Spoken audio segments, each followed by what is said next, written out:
Œuvre de Maria Valtorta, tome 4, chapitre 257, intitulé Jésus et Jacques, fils d'Alphée, se retirent sur le mont Carmel, le 19 août 1945.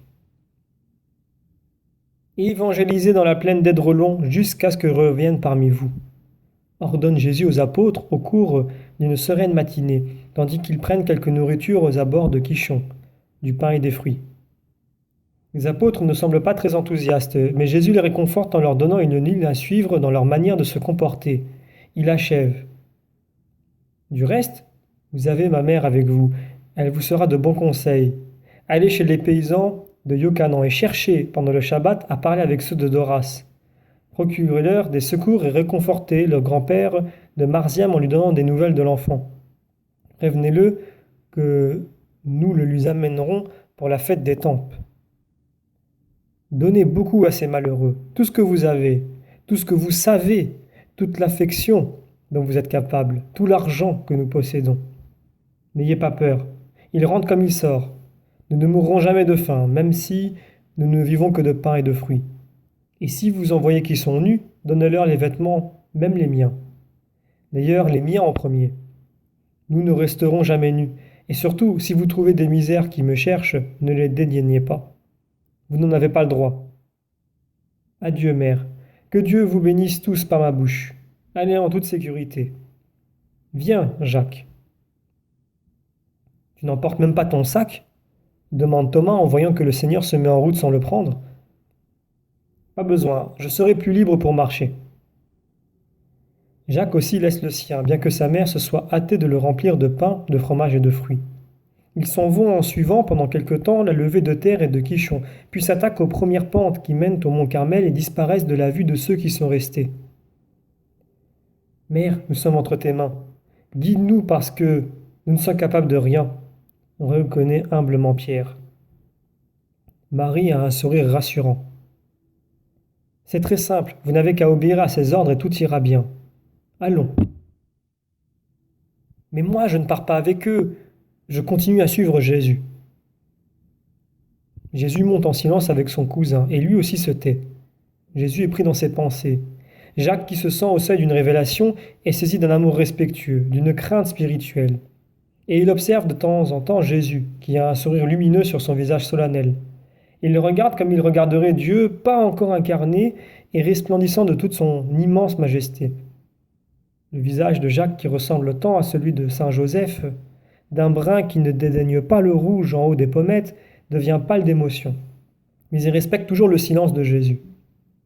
Il ne cesse de monter en empruntant des raccourcis rapides, comme s'il ne voyait pas les bergers qui font paître leurs troupeaux dans les verts pâturages, qui se trouvent sous les bois de chênes verts, de rouvres, de frênes et autres arbres imposants.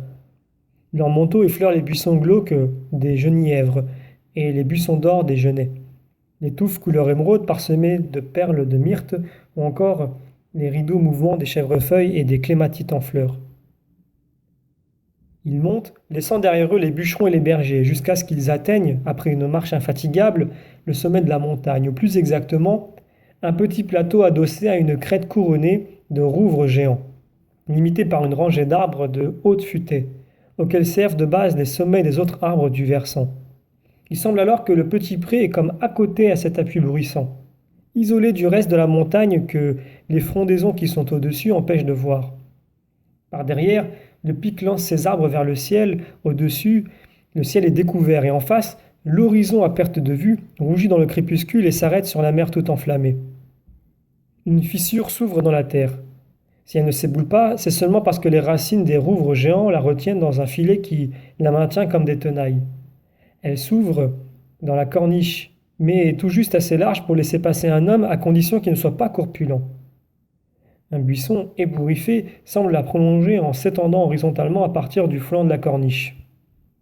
Jésus dit : « Jacques, mon frère, nous resterons ici cette nuit et, malgré la grande fatigue de la chair, je te prie de passer la nuit en prière et aussi toute la journée de demain jusqu'à cette heure-ci.